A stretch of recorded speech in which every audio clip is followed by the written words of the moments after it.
जो चश्मदीद हैं हादसे के, क्योंकि एक नहीं कई गाड़ियों को यहाँ पर स्कॉर्पियो गाड़ी ने टक्कर मारी थी और चश्मदीद जो है उसने कई खुलासे यहाँ पर किए हैं कि कितनी तेजी से ये स्कॉर्पियो गाड़ी जो है ये नाबालिग चला रहा था और टक्कर मारती हुई ये कार जो है वो साहिल को उड़ाते हुए साथ में ले गई। कई फुट ऊपर तक साहिल जो है वो उड़ गया था और उसके बाद साहिल की मौत हो जाती है। कई गंभीर चोटें यहाँ पर साहिल को आई है। साहिल के चाचा और पूरी घटना के चश्मदीदों से एनडीटीवी ने एक्सक्लूसिव बातचीत की है, वो बातचीत आपको सुनवाते हैं। को समझने के लिए हमारे साथ मौजूद है यहाँ पर एक आई विटनेस जिन्होंने सारे हादसे को होते हुए यहाँ पर इस वक्त देखा। अच्छा, मुझे बताइए क्या नाम है आपका? मेरा नाम किरण है। किरण, जिस वक्त ये दुर्घटना हुई आपने क्या कुछ देखा? मैं यहाँ से आ रही थी, मैं जॉब करती हूँ ना, तो मैं इस साइड जा रही थी तो यहाँ पे ना एक लड़का खड़ा था, वो बाइक पे बात करने लग रहा था कॉलिंग पे। और क्या कहते हैं, कार आई एकदम से, पता नहीं वो उसने ड्रिंक कर रखी थी क्या कर रखी थी ये मुझे नहीं पता। वो एकदम से आई और ना पुश करते हुए ले गई बाइक को और आगे एक कैब खड़ी थी और कैब के बीच में मार दी टक्कर जाके। कार की रफ्तार तकरीबन कितनी रही होगी? तेज थी, तभी तो उनके ना बाइक के पार्ट्स भी है ना अलग अलग हो गए थे, बिल्कुल कुछ भी नहीं बचा था बाइक के। कॉन्शियस था, उसको हॉस्पिटल ले जाया गया। पुलिस की टीम कितनी देर बाद पहुंची वहां पर? पुलिस की टीम आई थी मगर थोड़ी देर बाद आई थी, मतलब टाइम लगा था, इतनी जल्दी नहीं आई थी पुलिस की टीम। एम्बुलेंस कितने देर बाद पहुंची? एम्बुलेंस भी आई थी थोड़ी देर, मतलब टाइम तो लगता है हर चीज में आने में, तो टाइम लगा था थोड़ा सा और फिर आ गई थी। तब तक वो लड़का कॉन्शियस स्टेट में था, अनकॉन्शियस था? वो कार वार लेके जाते, मतलब कॉलिंग वगैरह कर रहे थे उनके फैमिली वगैरह का, मतलब किसी के पास कॉल कर रहे थे लेके जाने के लिए। हाँ जी। अब मुझे बताइए आपने क्या कुछ देखा जिस वक्त ये दुर्घटना होती है? स्कॉर्पियो बहुत तेज रफ्तार से आती है और टक्कर कहाँ पे होती है, कहाँ से कहाँ घसीटते हुए ले गया? यहाँ पे थी वो और यहाँ तक आई थी वो। यहाँ पे बाइक का तेल वगैरह, चार्जर वगैरह, उस लड़के का सारा सामान ऐसे ही बिखर गया था, कुछ भी नहीं था यहाँ पे। और यहाँ तक लेके गई थी, वहाँ पे कार खड़ी थी, उसकी भी कार में पुश हुई है। सामने जो है वो एक कैब जहाँ पे है, हाँ जी, वहाँ तक गई थी, बिल्कुल वहाँ तक गई थी, वहाँ से लेके इतनी दूर तक गई थी वो।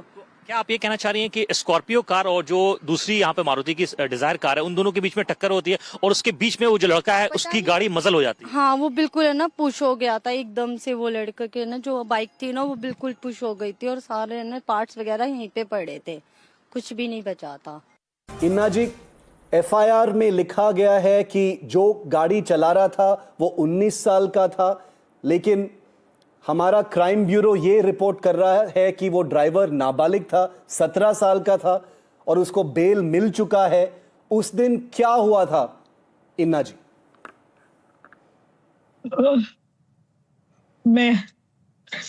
मुझे 1:19 पे कॉल आता है कि मैं SHO सेक्टर 11 से बोल रहा हूँ और यहाँ पे हमें एक बाइक मिली है R1 500 और उसका रजिस्ट्रेशन जिस मोबाइल नंबर से वो मेरे बच्चे का नंबर था। मुझे कॉल आता है और वो बोलते हैं कि वो जिस बच्चे की बाइक है वो ऑन द स्पॉट हमें एक डेड लड़का मिला है, एक्सीडेंट मिला है हमें। मैंने उससे पूछा लड़का कैसा है देखने में, उन्होंने बोला कि पतला है, गोरा सा है। मेरी जान सूख गई, मैं भागते हुए सीढ़ियों से अपनी गाड़ी उठा के मैं पहुंची वहां पे, ऑन द स्पॉट पहुंची मैं सेक्टर 11 लाल बहादुर शास्त्री के सामने। मेरा बच्चा, उसकी बाइक के 3 टुकड़े, स्पोर्ट्स बाइक, इतनी भारी बाइक के 3 टुकड़े हो रखे थे। मेरा बच्चा रोड पे पड़ा था बहुत बुरी हालत में, उसकी जैकेट के भी चीतड़े हो रखे थे, इतनी बुरी हालत में मेरा बच्चा रोड पे पड़ा था। वहां से मैं अब 10 मिनट में चिल्लाती रही, मुझे समझ नहीं आया, मैं चिल्लाती रही 10 मिनट रोड में। उसके बाद वहां पे एम्बुलेंस खड़ी थी पर बच्चा हॉस्पिटल नहीं पहुंचा था, एम्बुलेंस खड़ी थी वहां पे। मेरे जाने के बाद 10 मिनट चिल्लाने के बाद मेरे बच्चे को ऐसे दोनों हाथों और पैरों से बिना सपोर्ट दिए, जबकि पुलिस वालों को पता था या नहीं पता मुझे नहीं मालूम। मेरे जाने के 10 मिनट बाद उसको उठा के एम्बुलेंस में डाल के उसको पैकेट में मुंह बंद कर दिया। इंदिरा गांधी में उसको लेके गए, जहां पे कि कोई एडवांस मशीनें नहीं है, वहां पे कोई ढंग के ट्रीटमेंट नहीं होते। बहुत बार ऐसा भी हुआ है कि मेरी मेड्स वगैरह के लिए मैं भी गई हूँ वहां पे, क्योंकि वहां पे गरीब लोगों को ऐसे भगा दिया जाता है, वहां पे मशीनरी और एडवांस सिस्टम कंप्लीट नहीं है। वो वहां से इंदिरा गांधी लेके गए, मेरे जो नेबर थे वो मुझे अपनी गाड़ी में इंदिरा गांधी पीछे पीछे लेके गए, एम्बुलेंस अलग गई और हम उसके पीछे पीछे गए। वहां जाके उन्होंने मेरे बच्चे को स्ट्रेचर पे डाल के पैकेट में मुंह बंद कर दिया। मेरे बहुत चिल्लाने के बाद जबरदस्ती वो ईसीजी करवाया उसका और उन्होंने वो उसको डेड डिक्लेयर कर दिया। पुलिस का क्या कहना है अभी?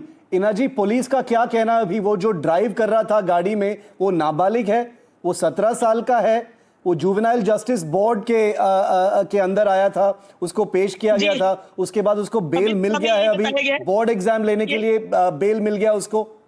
यस, उसको इंटरिम बेल पे अभी बोर्ड एग्जाम्स के लिए जो है इंटरिम बेल पर है वो। मैं एसीपी और डीसीपी से मिली थी तो एसीपी साहब ने मुझे कहा था कि हमारी तरफ से इन्वेस्टिगेशन फेयर होगी, बट मैं अभी दोबारा पुलिस के पास नहीं गई हूँ तो क्योंकि आज ही पोस्टमार्टम रिपोर्ट हमें मिली है, हमारे पास कुछ था भी नहीं अभी तक। मुझे आज ही soft copy of police mortem वो पोस्टमार्टम की रिपोर्ट जो है वो आईओ से मिली है। तो बस that's what I have for now. What about the parents of this boy who was driving the car, Inna जी? मुझे अभी तक उसके father 13 चालान थे इस गाड़ी पर। अभी यूपी स्टेट के भी बहुत सारे चालान है इसके। यूपी स्टेट में भी इस गाड़ी के बहुत सारे चालान है और सारे ओवर स्पीडिंग के हैं। अभी तक तो दिल्ली वाले चालान जो है वो हमारे पास आए थे, इसके यूपी के भी बहुत सारे चालान हैं। और आपका कहना है कि ये ओवर स्पीडिंग के ये कुछ रील्स बना रहे थे, ऐसा कुछ जानकारी भी मिल रहा है इन्ना जी? ये रील्स बना रहे थे, ये लोग रील्स बनाने के लिए फन के लिए निकले थे। ये रील्स बना रहे थे, ये बहुत गंदे तरीके से रोड के दूसरी साइड बिल्कुल सेंटर ऑफ द लेन गाड़ी चला रहे थे, जिसकी वजह से जो भी सामने से आ रहा होगा उसको अंदाजा, क्योंकि जब आप अपनी लेन में चलते हो तभी एक डिस्टेंस से सामने वाला देख के गाड़ी चलाता है। ये बिल्कुल दूसरी साइड चला रहे थे। एक येलो कलर की बस आती है, उस बस के पास से इस लड़के ने ट्विस्ट मारा है और उस ट्विस्ट के बाद ही ये एक्सीडेंट हुआ है। इसको पता ही नहीं चला क्योंकि अपनी लेन में नहीं चला रहा था और इतनी ज्यादा स्पीड थी कि मेरे बेटे को उड़ाने के बाद भी जिन लोगों ने वहां पे वीडियोस बनाए हैं, जिनके थ्रू मेरे पास वीडियोस आए हैं, उन सब ने बताया है कि मेरा बच्चा 50 फुट ऊपर हवा में उड़ के नीचे गिरा है। एक पोल है वहां पे, उसके ऊपर इतनी ऊपर तक हाइट तक मेरा बच्चा नीचे गिरा है। तो सुना आपने यहाँ पर साहिल की मां को कि क्या कुछ उन पर बीत रही है और बता रही है कि कैसे उस वक्त मामले को संभालने में भी देरी कर दी गई। वो बेहतर अस्पताल में ले जाना चाह रही थी लेकिन उसमें भी देरी हुई, एम्बुलेंस में साहिल को उठाकर रखने में भी देरी हुई। वो पूरी आप बीती यहाँ पर सुना रही हैं और अब वो न्याय की मांग यहाँ पर कर रही हैं। और इस सब पूरे मामले में एक और खुलासा यहाँ पर हुआ है। दिल्ली पुलिस ने इस मामले में जो FIR दर्ज की है उसमें आरोपी जो ड्राइवर है उसकी उम्र 19 साल दर्ज की गई। पहले आरोपी की उम्र 19 साल लिखी गई थी और जांच के बाद पुलिस ने उम्र 17 साल बताई है। तो यहाँ पर कई सवाल सिस्टम पर भी खड़े होते हैं कि क्या यहाँ पर उस आरोपी नाबालिग ड्राइवर को बचाने की कोशिश की जा रही थी। शुरुआत में उसने अपनी उम्र 19 साल बताई लेकिन यहाँ पर पुलिस की जांच में क्या कुछ सामने आया, क्योंकि शुरुआत में जो FIR लिखी गई थी उसमें इस नाबालिग आरोपी ड्राइवर की उम्र 19 साल लिखी गई थी, जबकि बाद में जो जांच हुई है तब सामने आया है कि इसकी उम्र 17 साल थी। ये आपको FIR की कॉपी भी हम दिखा रहे हैं जिसमें आप देख सकते हैं कि एज जो है वो 19 साल लिखी हुई है और बाद में FIR की कॉपी में ये बदलाव किया गया है और उम्र को 17 साल किया गया। सीधे तौर पर यहाँ पर लापरवाही का मामला जो है वो सामने आता है कि एक नाबालिग को यहाँ पर गाड़ी दी गई और उसे सड़कों पर छोड़ दिया गया इस तरह से लोगों को रौंदने के लिए। कई मामले इससे पहले भी इस मामले में सामने आ चुके हैं। मुकेश सिंह सेंगर हमारे सहयोगी हमारे साथ जुड़े हुए जो लगातार इस मामले पर नजर बनाए हुए हैं। मुकेश, सीधे तौर पर जो पहला मामला यहाँ पर समझ में आ रहा है वो यही है कि माँ बाप को पता था, कई चालान यहाँ पर कट चुके थे ओवर स्पीडिंग के, नाबालिग है बच्चा, बावजूद उसके हाथ में इतनी बड़ी स्कॉर्पियो गाड़ी दे दी जाती है लोगों को रौंदने के लिए। ये सीधे तौर पर जानबूझकर आपने अपने बेटे के हाथों में मौत को थमा दिया, ये कहना होगा।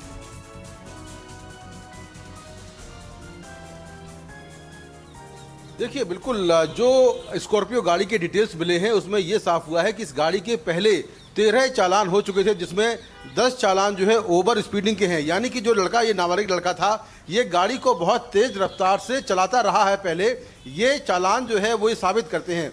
दूसरा, इसके गाड़ी के पॉल्यूशन के भी चालान हुए हैं। अब उस वक्त गाड़ी कौन चला रहा था, लड़के के पिता चला रहे थे या फिर लड़का चला रहा था? अगर, क्योंकि पॉल्यूशन का चालान जब होता है तो उस वक्त आपको डीएल देना पड़ता है। तो अगर लड़का नाबालिग वहाँ पर होगा तो क्या ट्रैफिक पुलिस ने उसका डीएल नहीं लिया था, या पिता था तो उसका डीएल जमा हुआ था? तो ये कई सवाल हैं जिनको लेकर अभी लगातार जांच चल रही है। वहीं पुलिस का कहना यह है कि जब ये दुर्घटना हुई, दुर्घटना के बाद जब पुलिस मौके पर पहुंची तो नाबालिग लड़के ने अपनी उम्र 19 साल बताई, लेकिन जब जांच हुई तो जांच में यह पाया गया कि उसकी उम्र 17 साल है, यानी कि नाबालिग है, और उसके पास कोई भी ड्राइविंग लाइसेंस नहीं है।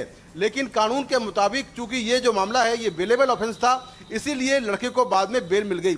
हालांकि उसको जुवेनाइल जस्टिस बोर्ड के सामने पेश किया गया था, उसके बाद उसको जो बेल है वो बाद में मिली। लेकिन पुलिस का दावा यह है कि इस मामले में जो सबसे बड़ा गुनाहगार है वो लड़के का पिता है, जिसने लगातार लड़के को गाड़ी दी, ये जानते हुए कि लड़का नाबालिग है, 17 साल उसकी उम्र है, उसके पास ड्राइविंग लाइसेंस नहीं है। उसके बावजूद भी उसके पिता ने उसको ये कार दी और इस कार से उसने इतनी बड़ी दुर्घटना कर दी। तो लड़के का जो पिता है उसके खिलाफ मोटर व्हीकल एक्ट के सेक्शन 199A के तहत कार्रवाई हुई है, जिसमें उसको नोटिस दिया गया था।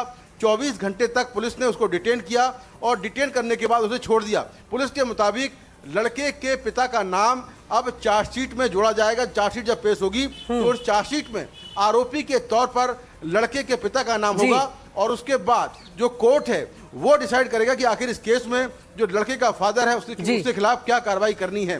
तो इस पूरे मामले में लगातार कई तरह के सवाल खड़े हो रहे हैं, न सिर्फ पुलिस की कार्रवाई को लेकर बल्कि जो लड़का, जो आरोपी है, उसके घर वालों को भी लेकर। अगर ये लड़का बालिग होता और इसके पास अगर डीएल नहीं होता, यानी कि ड्राइविंग लाइसेंस नहीं होता, तो ये मामला जो है काफी गंभीर होता और इसमें जमानत मिलना बहुत मुश्किल होता। बिल्कुल मुकेश, यहाँ पर नाबालिग था और उसके पास डीएल नहीं था, इसीलिए। बिल्कुल मुकेश, ये भी बताएं, जब नाबालिग आरोपी ने अपनी उम्र 19 साल बताई है, उसे अंदाजा था इस बात का कि वो क्या बता रहा है, यानी कि जानबूझकर अपनी उम्र छुपा रहा था? यहाँ पर उसे पता लग गया था कि अब मैं फंस सकता हूं?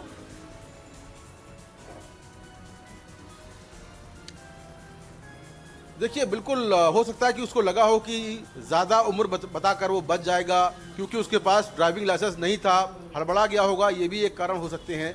लेकिन पुलिस के मुताबिक एफआईआर में वो लिखा गया जो शुरुआती तौर पर मौके पर आरोपी ने बताया, और उसकी वजह से एफआईआर में उसकी उम्र 19 साल है। लेकिन बाद में जब लड़के के घर वालों को बुलाया गया और इस पूरे मामले की जाँच शुरू हुई, लड़के के जो डॉक्यूमेंट्स हैं वो चेक किए गए, जाँच हुई, तो पता चला कि वो महज 17 साल का है और उसके पास कोई भी ड्राइविंग लाइसेंस नहीं था। इसीलिए पुलिस ने उसको जुवेनाइल जस्टिस बोर्ड में पेश किया और जहां से उसके खिलाफ जो आगे की कार्रवाई है वो हुई। वहीं पुलिस अब लड़के के पिता का नाम चार्जशीट में रखने वाली है। चार्जशीट में बतौर आरोपी उसका नाम होगा। मोटर व्हीकल एक्ट का जो सेक्शन 199A होता है उसमें 3 साल तक की सजा का प्रावधान है, यानी कि ये सजा जो है लड़के के पिता को हो सकती है, और 25,000 रुपए के जुर्माने का भी प्रावधान है। तो कुल मिलाकर आगे कोर्ट क्या करेगा, कोर्ट में जब ये केस जाएगा तो कोर्ट का रुख क्या रहेगा ये देखना होगा। लेकिन फिलहाल कई तरह के सवालों के बीच जो है सबसे बड़ी बात यह है कि साहिल की जान चली गई और उस दुख दर्द को, उस कमी को शायद कोई कभी पूरा नहीं कर पाएगा। बिल्कुल मुकेश, क्योंकि अब किसी माँ बाप की लापरवाही के चलते यहाँ पर एक पूरा घर उजड़ गया है और अब साहिल की माँ, जो कि सिंगल पेरेंट है, वो अपने बच्चे को बड़ी मुश्किलों से पाल रही थी, उनके लिए अब सब कुछ, उनकी दुनिया एक तरह से उजड़ गई और इसीलिए वो एनडीटीवी के जरिए गुहार कर रही हैं न्याय की। यहाँ पर जिस कार ने साहिल को रौंदा था उसे पुलिस ने अब अपने कब्जे में ले लिया है। हमारे संवाददाता अकील जमील ने उस कार को एनडीटीवी के कैमरे में कैद किया है। उनकी एक रिपोर्ट दिखाते हैं, आप अंदाजा लगाइए कि कार की हालत क्या है, उससे आप उसकी स्पीड का भी अंदाजा लगा पाएंगे।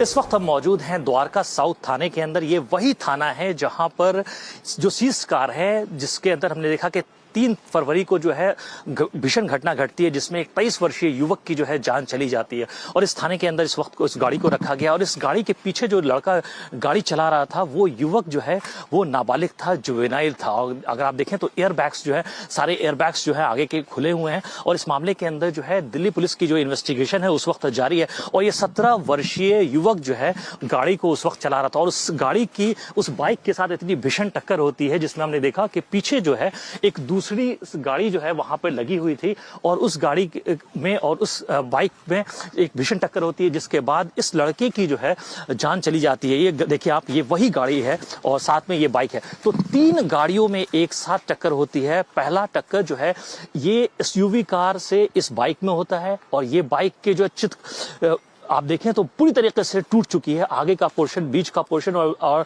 पीछे का पोर्शन भी देखें आप, सब कुछ जो है वो पूरी तरीके से अलग हो चुका है।